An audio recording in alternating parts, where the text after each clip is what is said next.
Hi, it's Mike with Green Glides, Mikey's Board, Mikey's Fest, and I'm here with the guys from AEROTECH in, where are we, Castro Valley, California. They came to town to help us clean the Ronald McDonald House and debuting to the public eye the new AEROTECH R56 slide-in, something many of us never thought we'd see from AEROTECH. So Scott, you and I got along, buddy history, done a lot of things together, and whoever thought we'd be in this position doing this together, right? Yeah. 10 years ago or more. But what was the thought process behind AEROTECH to enter into the slide-in market? Well, they always have thought about it through the years, and I've always thrown the idea around. And obviously, when the direct drive came along with the DDS in 2016, that was kind of a step towards getting a slide-in, but still being a direct drive. So it's something they've always wanted to honestly try to be in, because you'd have more of the market share. The big trucks were, 3 to 5% of the market share. So getting a slide-in is very important. 3 to 5%. What you think? Yeah, you're probably right. Right. So they this machine was primarily engineered by Wayne Boone, and Wayne's worked on what other machines? What's, for the folks that don't know who Wayne is? So Wayne Boone's history, in the 2000s, he was with HydroMaster, producing the HydroMaster truck mounts for ChemDry, as well as to the public there. And then in the 2010 through 2020, he was with Jon-Don. And in that time, 2016, is when they launched the DDS. He joined forces with AEROTECH to produce that DDS. So Wayne Boone, Jeremy Wilson, Vladimir, they just brainstormed and produced that DDS to be distributed through Jon-Don. So he brought a lot of experience, knows what cleaners want, knows what the suppliers want to work on, right? Correct. And designing this unit. So I mean, when you first see it, the computer control panel stands out. This is a unique grid. But Chris, who's hiding back in there. Say your last name again, Chris. Christopher Castellanos. And Chris, what industry or where'd you come from to now work for AEROTECH? Yeah, so over the last 10 years, I've been in the industrial engine business, primarily at the distribution level, selling Kohler engines. And Wayne was actually one of my customers. I was in charge of OEM sales. And so I actually sold him the Kohler ECH749 that we utilize in the R45. About 2 months ago, he was looking for a sales guy, reached out to me, and I felt like it was time to do something a little different. So I jumped on board with AEROTECH, and it's been great. I've been in the process of reaching out, setting up a target distributor list, and getting distributors set up throughout the U.S. So it's a little toasty today. So speaking of jumping on board, let's jump into the mechanics of this machine and why you hopped in there. So you got decent access. Most carpet cleaners could fit through here if they're working on their own, or any skinny mechanic. But the way this is a demo van, so there's a lot of ways to set these units up, right, Chris? Correct. Yeah. So for this particular demo van, this is a Ford Transit high roof. What we've done here is we have our hose reel actually mounted up to the top. We use a unirail system here that the hose reel bolts into. It's held in with 4 channel nuts, which you can loosen up, and you can actually slide this whole assembly back toward the rear of the van. Oh, good grief. And that gives you access to get into this top cover here to get, if you need to work on the engine. So all of this will go with it? Correct. When you move it? Correct. Oh, yep. So we sell the one hose reel assembly, and we have 3 different mounting kits. Again, specific to the make and model of the van. So for this one, we do go with the mount up high. We're in the Ford Transit. You can get a Ram. Would this fit in an existing Chevy GMC? Could you somehow make this work? Yes, so we do have applications with the GMC Chevy. We do have the hose reel actually mounted to the floor. We take this same unirail design and we put it on the ground, and we use a trolley system. Same style though. We have 4 channel nuts, lock it in place. When you need to service the machine, we actually have all the service located on one side of the machine. So you loosen up those 4 bolts, slide the assembly back, and now you have access. I don't know if you can see it, but we've got a remote engine oil filter down here. Yeah. We have the engine oil drain here. We have the water pump oil drain here, and then of course your access to your blower drain, both the front and the back. So again, it's all in one side of the machine. You don't have to take any covers off to get to it. So what's this coming off the general pump? Some kind of solenoid. That's a sensor that we use. So with the display that you had talked about, we actually utilize 3 different sensors. So that's just part of the power distribution module and control panel assembly. So anything you want to cover that's unique over here on this side while we got you sequestered? Yeah. So one thing that is really important to us and to AEROTECH in general is just utilizing stainless steel components. So our frame, our blower cradle, all of our brackets that we make in-house are made out of stainless steel. Again, just to resist corrosion. We're proud of our warranty on that. We're offering a 5-year warranty on those components. As far as the materials we source, like our engine, our blower, our pump, that all comes with a 2-year manufacturer warranty.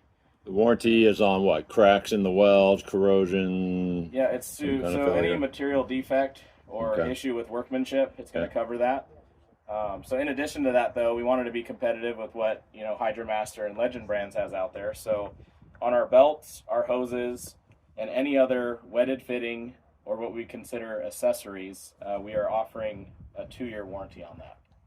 So again, we're trying to compete with 𝐻YDROMASTER and what Legend brands has out there, and we feel like our product is built very robust. It's going to last for a long time, but if there is an issue, we're going to take care of the customer. That's the most important part for us. And AEROTECH, has never been known for having distributors, but you are going the distributor route this time around, right? Correct, and that's been my main role here with the team. So I'm the technical sales manager, specific to the restoration side of things. So like I said, I have a target distributor list here in the U.S. Reached out to over 60 of those customers, and nice. We're in talks with setting up at least 10 right now at this point. And we did have our first international distributor come on board in Australia. So we're getting out there, we're setting guys up, we're really excited about the product, and this demo van here we plan on taking out, working with the distributors, giving customers an opportunity to test drive the unit, really put it to the test, see what the suction's like, see what how the water system's working, and really just test it out before they commit to buying something like this. Speaking of the water system, tell me about the 2 different tanks and what this whole contraption's about. Yeah, so in our demo van here, so this is our 110-gallon freshwater tank. As you can see, we use the same unistrut here to mount our rack. So you can put multiple racks there and hang all kinds of stuff. Yeah, we have a ton of accessories, which the back of our van has more, which we can go through later. Yeah, but, we'll get back there. Really, it's up to your imagination of what you want. We have lots of different options. We call it a modular design. So, again, you think it up, we can make it happen. So this is, again, for our onboard water. If you're not carrying onboard water, we do sell a 6-gallon water tank. And this is not to be confused with a water box. This is just a water tank. Yeah.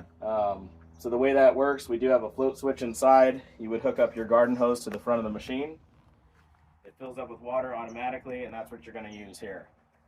So again, I made a point about not using a water box. So on the R56 specifically, we do not use an orifice. We do not use a demand pump. We don't need it. The reason for that is when we bypass our water, none of that is heated. So again, we're trying to keep the pump running cold water. We're not going to wear out the seals prematurely or anything like that. So then on this tank here, why don't you show that blower protection filter? So we pretty actually darn have unique there. Yeah, so this is our rotomold waste tank, and we actually have an external pre-filter, which again you can get to real easy. And the thought behind that was when you're climbing up in the van, you don't want to have to try and reach into the tank to clean this.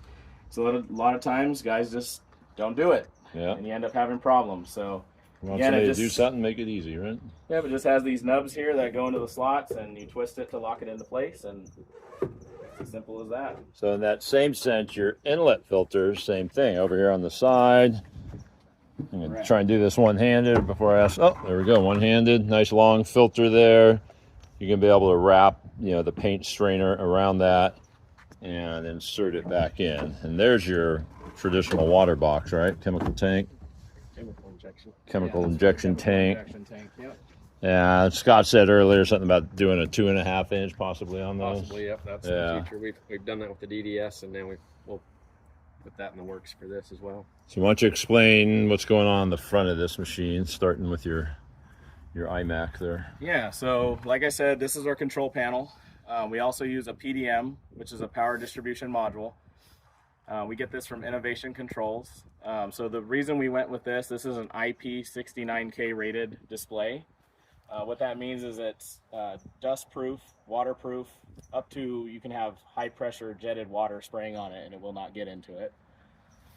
We wanted to go with this because we felt like the technology has kind of been antiquated over the years, right? Everybody's using analog gauges. Nothing against them, they work great when they work, but we just felt like it was time to, you know, bring in new technology. I mean, think about it with your TVs.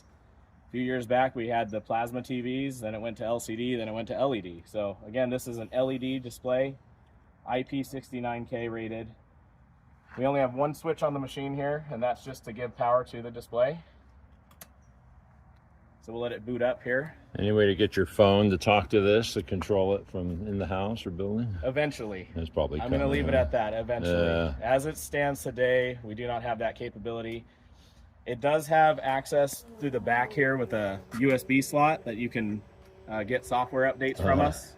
And we can also send a log. So if there's ever any issues, we can have you download that to a flash drive and send it to us. I'm curious, what's that hole for? This is the air intake for the engine. So yeah, as you can see, this is an enclosed unit. We wanted to make sure that we were always pulling in cool air. So on the display here, there's really only one option, which is to start the machine. Once you start it, mind if I start it? Sure. Starting that option, we can throttle the engine up or shut it down. If you're not engaged with the pump, hold it idle. Once you throttle it up, you'll see that this menu will change here, and you can actually put it water pump on to cold water. A little delayed stop there. Huh? Yeah. So once you throttle it up, it'll give you the option here to turn on the pump, and you can go with cold or you can go with heated water. And then Cold or tepid cold? Well, it's going to be as cold as the ambient water is. And what I mean by that is when we shut off our heat exchanger, we're actually shutting off flow of our coolant from our engine, as well as the exhaust, you know, engine exhaust and blower exhaust. We're not allowing any of that. How many run modes? You got an upholstery, and is it 1, 2, 3, or just 1 and 2? It just has idle and operating speed, which on this engine, the operating speed is 3,100 RPM. So if you're doing a short hose run or upholstery, same speed? Same speed, correct. And what do you set your vacuum lift to? 14 typically, or? Yeah, it can go up to 14. Okay. Anywhere from 12 to 14, depending on your elevation. And your vacuum relief is there. That's a standard disc flapperdoodle. Stainless steel, correct. Okay. Now this deal, what the heck's going on there? Never seen that. Oh, so this is just for the demo van, and basically it's covering up the water hoses, so if we do step on them, we don't damage them. And with this valve here, this is just changing our source. So right now it's the 110-gallon freshwater tank. If we move this valve forward, we'll pull out of the 6-gallon. Okay, so the cleaners are never going to deal with that. And this is your fills, right? Correct. APO. Okay.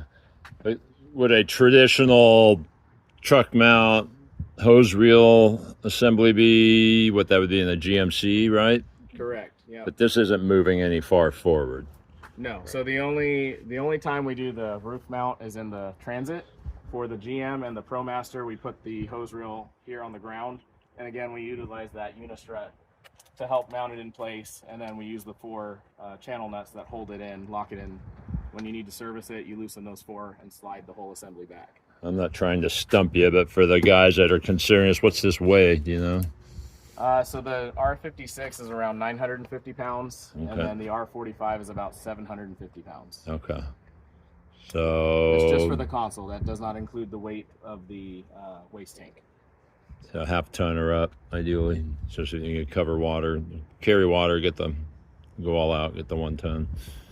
Yeah, and a lot of that weight is from our stainless steel construction and design. Yeah. And the price point on this is? So we're very competitive with 870s.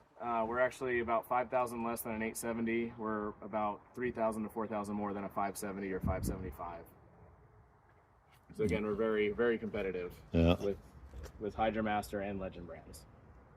So would a farm mechanic, somebody who works on farm equipment, be able to look at this and figure it out pretty quickly?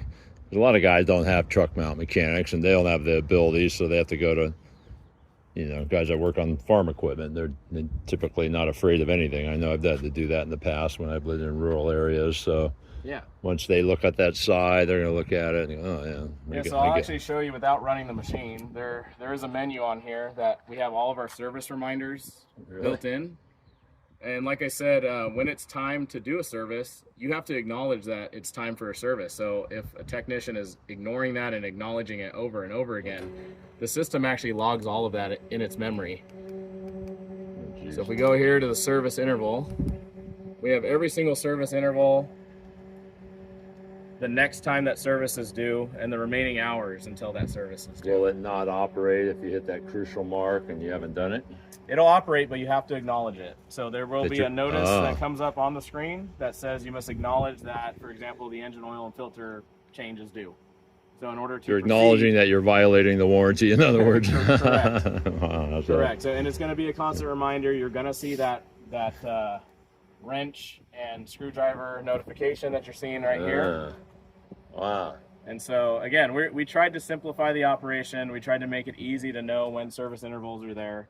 But for those that want a manual, we even have this QR code here that you can scan, and it pulls you right to our website, directly to our user manual, so that you can also look into it in more depth. That's already up. Correct. Cool.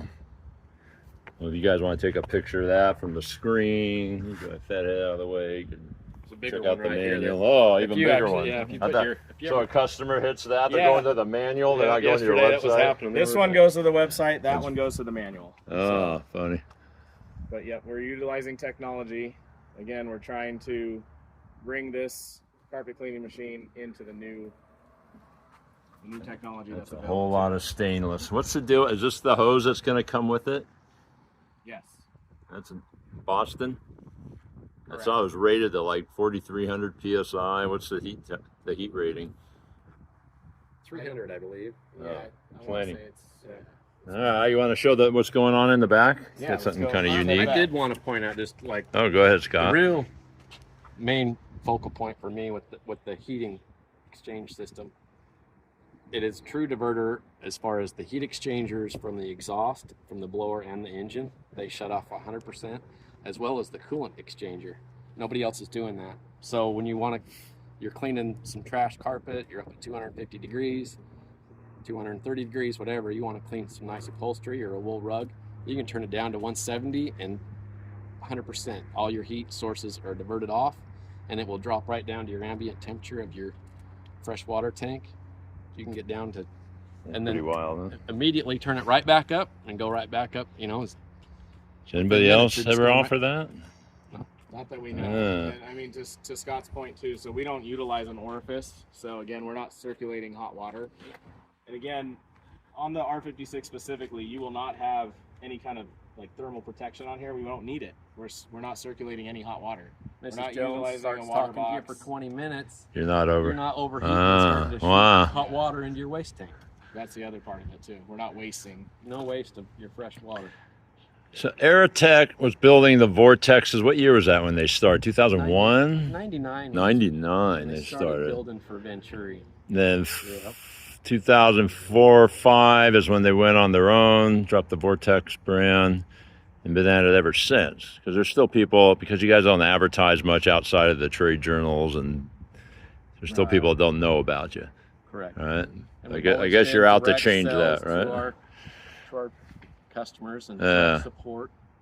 So yeah, with this, we want that same relationship. Mhm. We want those distributors for the local areas to be able to support their customers and But- owner operator type distributors. But tell us a bit. We're owner employee owned. Yeah, that's what I wanted you to touch on. What makes AEROTECH unique compared to your competitors? That employee owned. Employee owned. Every one of our customers. And you're is diversified. very You're not important. just involved in carpet cleaning Oh, equipment, yeah, right? yeah. What else? Carpet cleaning is probably 15% of what we do. Yeah, so 20% of our what we do. company's made up of 4 verticals. So we have the carpet cleaning vertical. We have radiant ceiling panels. We do water filtration systems for municipalities that are all stainless steel. And then the 4th, we're a job shop, a metal job shop. And we primarily focus on stainless steel material. So that's where we get all of our expertise. And again, with all these other verticals that we're working on, we're dealing with a lot of water filtration. We're dealing with heat exchangers. We're dealing with everything that has to do with flowing of water. So again, that brings a lot of our expertise. We're getting that from all the different things we do. Our welders are all they do is stainless for the most part. I mean, they're welding everything. Yeah. Steel, but I mean, they're specialists at stainless.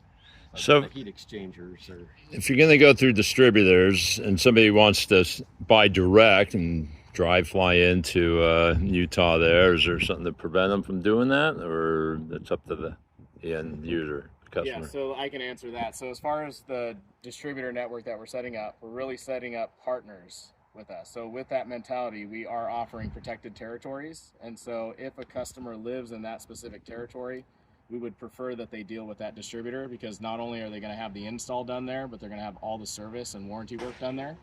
Now, in the state of Utah specifically, we do not have a distributor, and we do not plan to have a distributor other than ourselves. Okay. So we will service the Utah market directly. But you're going to have people that just don't like that distributor, whatever reason, so they can come to you, but you're going to try and coerce. They're not forced, but Okay.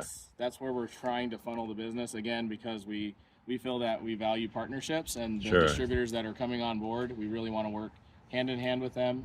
And that's one of our benefits, right? As a small business compared to the private equity, as an employee-owned company, we don't have to set up every single distributor in a territory. We're being very selective. We're finding partners, and we're working with them. Again, funneling all that business their way. The same price, same warranty, same great service, right? One more thing, can you show him how the airflow is distributed from pulling off the engine, and also all the exhausts that are going through this? It's really cool. Yeah, so what Scott's talking about, so on this side of the engine, right, you have your exhaust manifold. We can't really see it here. We don't want to get into all the specifics, but what I'll tell you is we have a system called a CHDS. It stands for Cabin Heat Discharge System. Basically, there is a ducting that goes around the exhaust manifold. We pull the airflow off of the fan that's in front of the engine, and we're sucking all that hot ambient air down, and we actually exit it behind the driver's seat. So Through the floor, through the floor, yes. So that's why you see here we do not have an exhaust exit going through the step. We actually take the same heat that's going through the heat exchanger here, we cycle it through a plenum, it goes out through the back, and we mix that with that same ambient air coming off the engine. Creates a Venturi effect. It pulls all that hot air and discharges it underneath the van.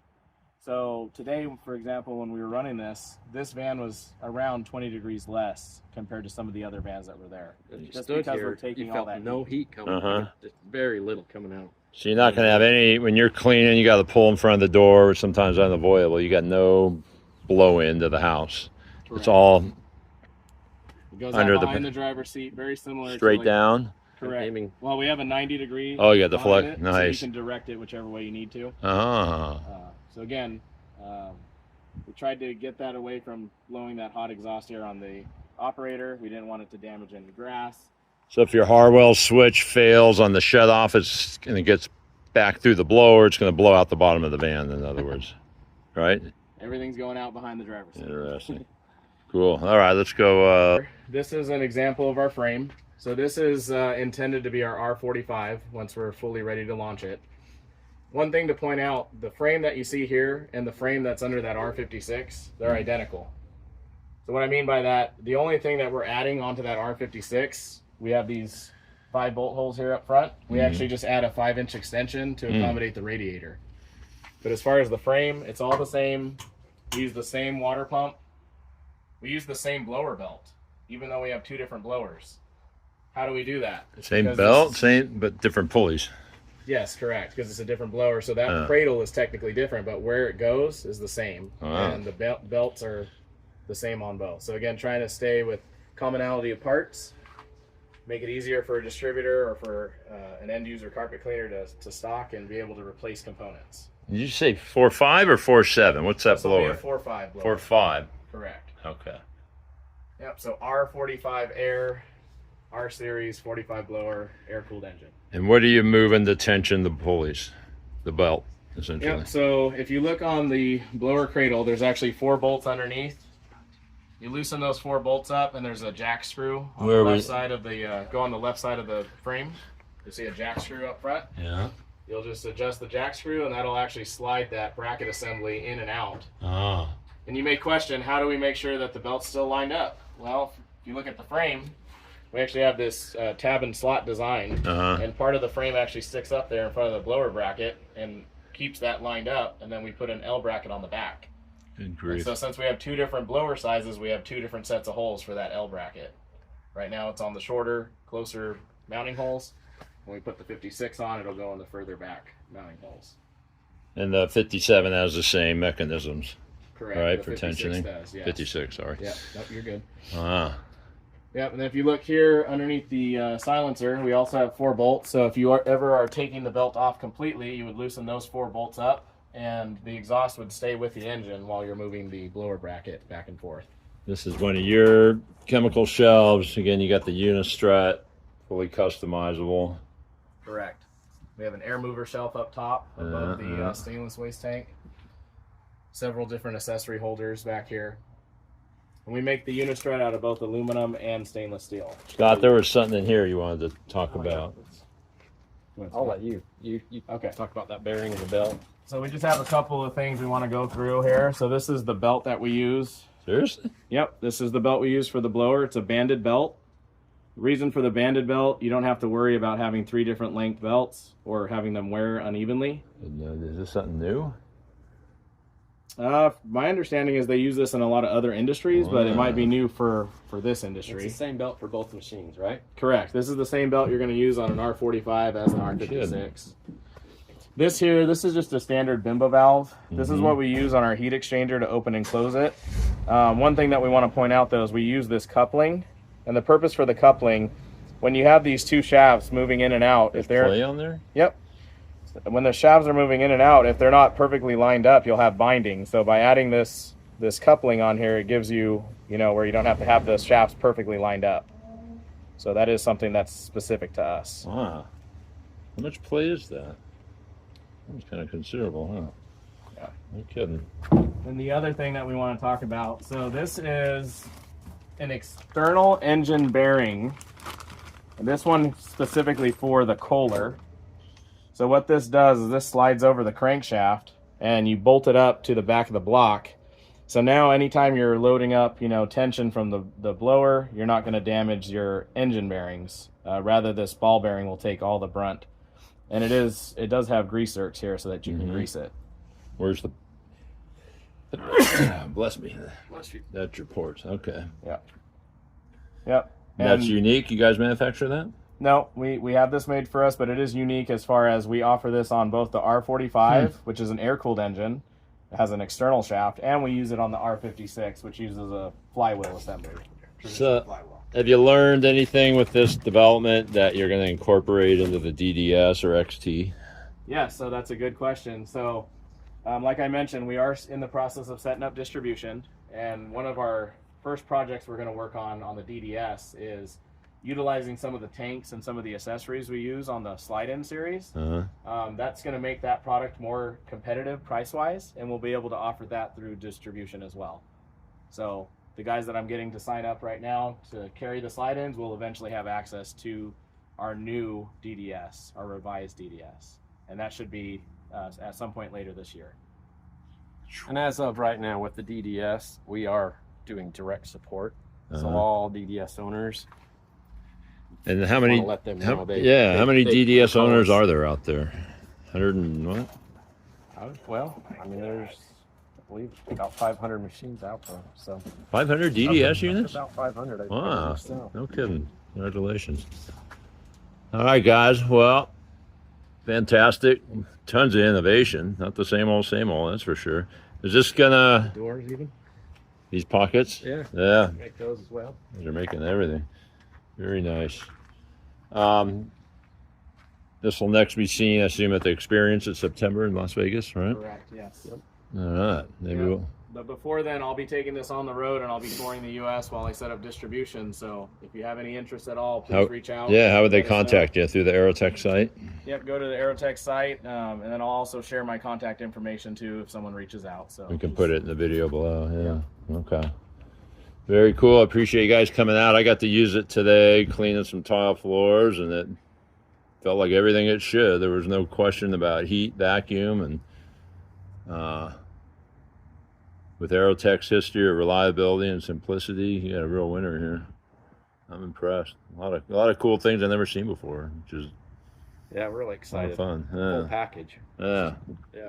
All right. Well, tell Jeremy and all the gang back home, well done. And Scott, I'm sure we'll be seeing you soon. Maybe we'll see you at Mikey's Fest in March, Let's do it. Kansas City. Okay. All right. Thanks Thanks, guys. Mikey. You Thanks, bet. Mikey.